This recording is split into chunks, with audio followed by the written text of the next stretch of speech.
Добро пожаловать на канал.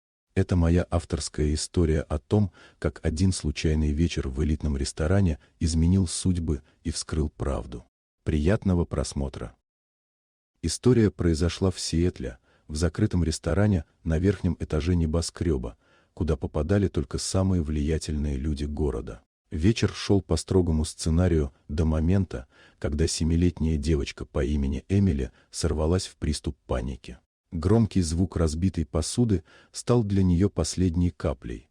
Шум, свет и прикосновения обрушились одновременно. Персонал застыл, а взрослые рядом лишь усиливали ее страх, не понимая, что происходит.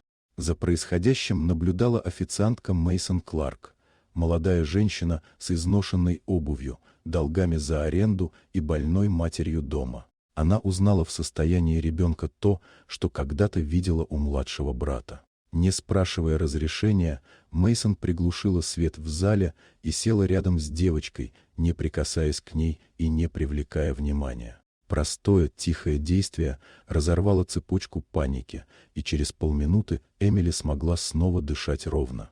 Отец девочки, миллиардер Ричард Хоукинс, впервые за много лет увидел дочь спокойной после срыва. Этот вечер стал началом резких перемен. Мейсон предложили временную работу с проживанием в его доме, несмотря на недовольство его невесты Виктории Блейк, женщины с безупречной репутацией и опасным влиянием. Вскоре стало ясно, что враждебность Виктории была не просто ревностью. Мейсон потеряла жилье из-за давления на арендодателя, лишилась работы и оказалась под постоянной скрытой угрозой. Когда ее мать едва не погибла от подмененных лекарств, стало очевидно, что против нее ведется настоящая война.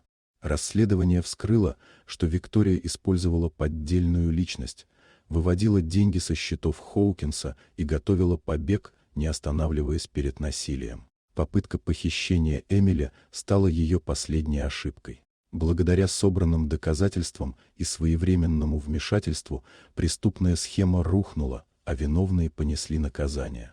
Мейсон осталась в доме не как служащая, а как человек, которому доверяли.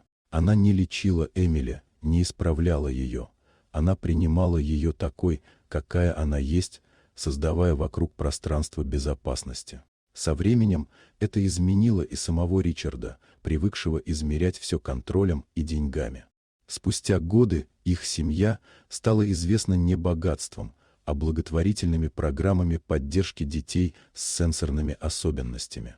Эмили выросла уверенной и талантливой девочкой, а Мейсон – женщиной, которая когда-то просто подала кофе в нужный момент и оказалась самым сильным человеком в комнате.